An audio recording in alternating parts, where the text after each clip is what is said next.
Vítajte v 387. vydaní podcastu. Hľadajte na YouTube a na slobodnom vysielači pod názvom Politológ bez diplomu.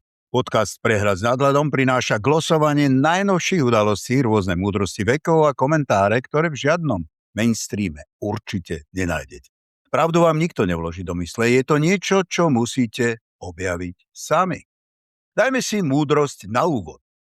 V modernej vojne nezomrieš ako hrdina, zomrieš ako pes a bez dôvodu. Povedal onehdá Ernest Hemingway. Titulok z novín. Najnovší prieskum. Smer navýšil náskok pred PS. SNS je stále pod čiarou. Komentár. Nič iné som ani nečakal. Prečo? No vlastne v televíznych debatách sa PSK-ri ukazujú ako banda naivných, polovzdelaných blbečkov. Niektorí sú už teraz arogantní a to ešte ani nie sú pri moci. Veľmi úspešne im kontrujú Saskári na čele s náčelníkom, potetovaná ruka a kúpený diplom. KDH-ci na čele s europoslankyňou nemohli lepšie zapadnúť do klubu fantasmagorických naratívov o nepriateľoch Európskej únie, ale aj Slovenska a o priateľoch Izraela, ktorý v Gaze vyvraždil vyše 20 000 detí. Psycho z Trnavy nie je v klube vyvolených, pretože sa ho boja, že čo keby zase vymyslel takú habaďúru a potom sa aj bez psychiatrov stane predsedom vlády. No, skrátka, keby opozičníci neukazovali svoje ksichty a názory v televíznych debatách, mali by možno viac sympatizantov a aj percent. Titulok. Fico nevidí v EÚ podporu pre Mercov návrh urobiť z Ukrajiny pridruženého člena. Komentár. Na jednej strane si premiér Fico nevie v tejto situácii predstaviť, že Ukrajina by mohla byť súčasťou Európy. No my poznáme aj názor milovníka bieleho prášku Alzáka Zeleného. Vieme, že on pri všetkej svojej známej skromnosti vyhlásil, že on nepríjme žiadne neplnohodnotné členstvo v Európskej únii, ale on chce naplno. Nuž, skromnosť nie je výsadou veľkých na krach odsúdených politikov. Takže akékoľvek naše úvahy, prečo nie, alebo prečo len tak na poli, sú pre túto chvíľu blokované priamo z Kyjeva. Titulok z novín. Rezort diplomacie Izraela deportoval zahraničných aktivistov z propalestínskej iniciatívy Global Summit Flotilla. Komentár. Malý štátik sa cíti naozaj silný v kramflekoch. Naozaj nikto mu nemôže hovoriť do toho, čo robí. Oni o sebe hovoria, že sú dobráci, keď zavolajú 24 hodín vopred do Gazy, že haló, zajtra budeme bombardovať tú a tú ulicu. Už sa ani neunúvajú zdôvodniť svoju činnosť, napríklad, čo ja viem, odhalenou bunkou Hamasu, ktorý ten Izrael z neznámych príčin nemá rád. Potom Bibi v intimnom rozhovore s rúžovým prasiatkom povie, že očúvaj, veď ten Irán je týždeň od výroby atomovej bomby a nahovorí ho na trojdňovú vojnu, z ktorej sa síce neskôr stáva niekoľkomesačná fraška či fiasko americkej armády, ale nič to, veď vo vojne nebojuje Netanyahu ani Trump, ale dáky neznámi chudobní amíci, ktorí si žoldom chceli privyrobiť pre svoju rodinu, keď už v tej Amerike nie je do čoho vrznúť. No a napokon malá krajinka zatkne v medzinárodných vodách medzinárodnú posádku člnov, ktoré viezli Palestínčanom humanitárnu pomoc. Aha, to je asi správne. A dúfam, že izraelskí športovci môžu súťažiť vo všetkých súťažiach na celom svete. Veď nič sa nedeje. Z novín. Tadžány povedal Kalasovi, aby EÚ uvalila sankcie na izraelského ministra národnej bezpečnosti Itamara Ben-Gvira.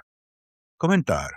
Toto nekomentujem, lebo by som sa mohol dostať na zoznam dobrých ľudí, ktorých malá krajinka nemá rada. Čo by bolo pre mňa naozaj cťou, lebo zistujem, že ľudskosť nám akosi podražila a odvahy je čoraz menej. Titulok z tlače. List premiérovi Robertovi Ficovi s ponukou na personálnu výmenu vo vláde je zdvihnutým prstom pre podpredsedu vlády a ministra životného prostredia Tomáša Tarabu. Na štvrtkovej tlačovej konferencii to povedal šéf SNS Andrej Danko. Chce sa s Tarabom stretnúť, tvrdí, že dostal a dostane podmienky spolupráce s SNS. Danko zdôraznil, že SNS vládu nepoloží. Komentár.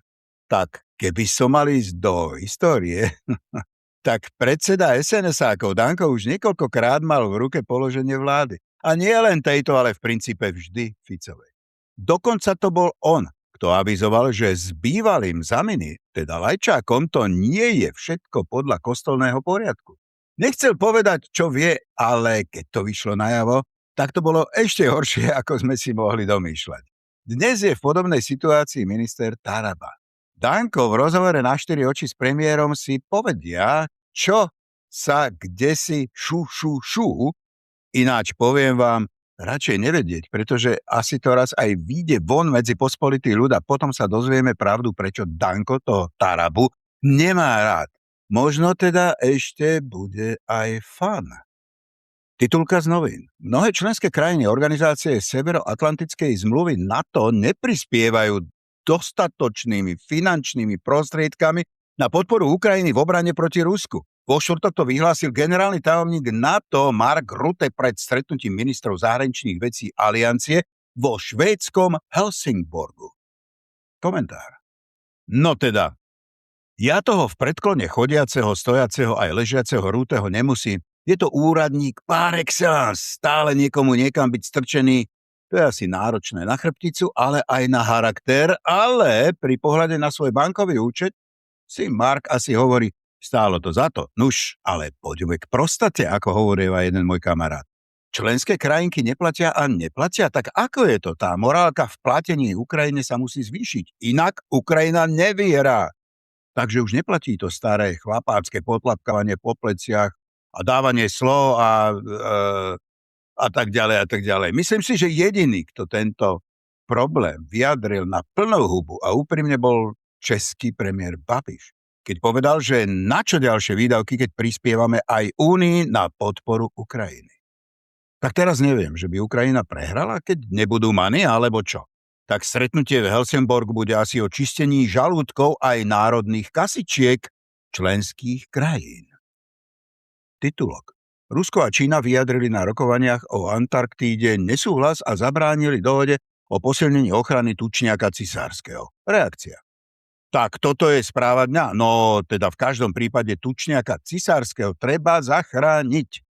Ale neviem, prečo ma napadá, že čo to zase je s tou Antarktídou. Toľko hoaxov už o tejto časti sveta zaznelo, že by som sa tam raz naozaj vybral na výpravu, či tam nenájdem trebárs ufónov, alebo Atlantídu, alebo aspoň toho tučniaka. Titulka. Západ má problém, Lavrov trafil do čierneho.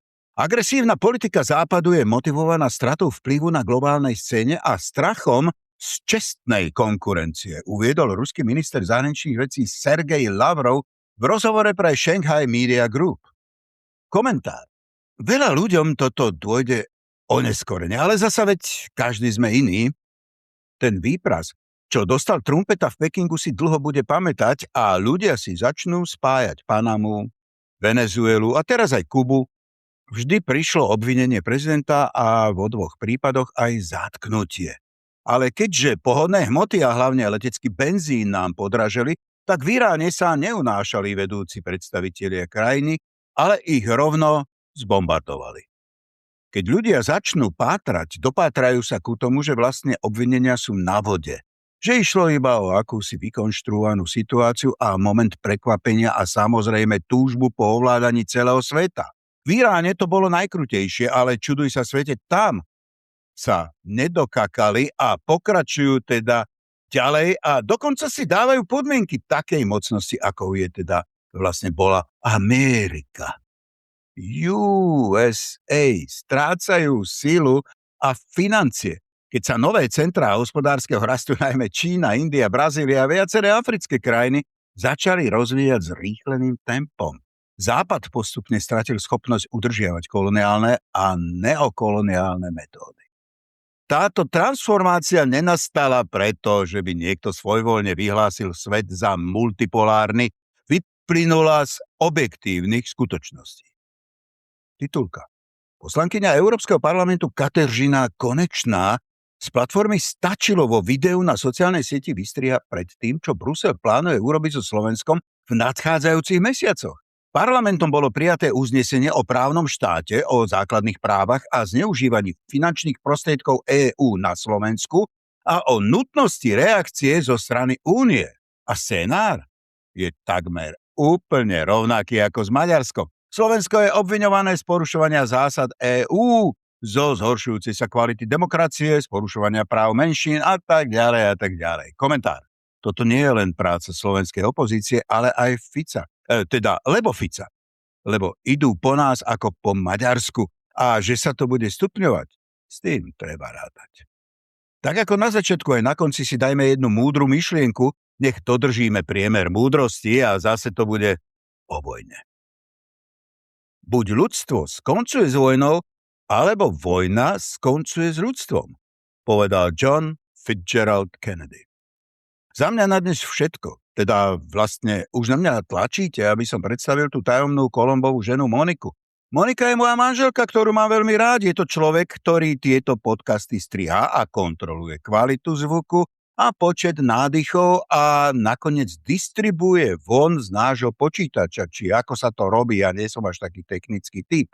A ona ešte o tom nevie, že bude aj triediť materiály z tlačových agentúr, ale práve sa to dozvedela. Do počutia tentoraz mimoriadne v nedeľu, namiesto pondelka. Monika ma opúšťa na 3 dní, no a možno sa uvidíme v Slovanskom dvore v Alekšinciach. Už túto sobotu bude tam veľmi zaujímavý program až do večera.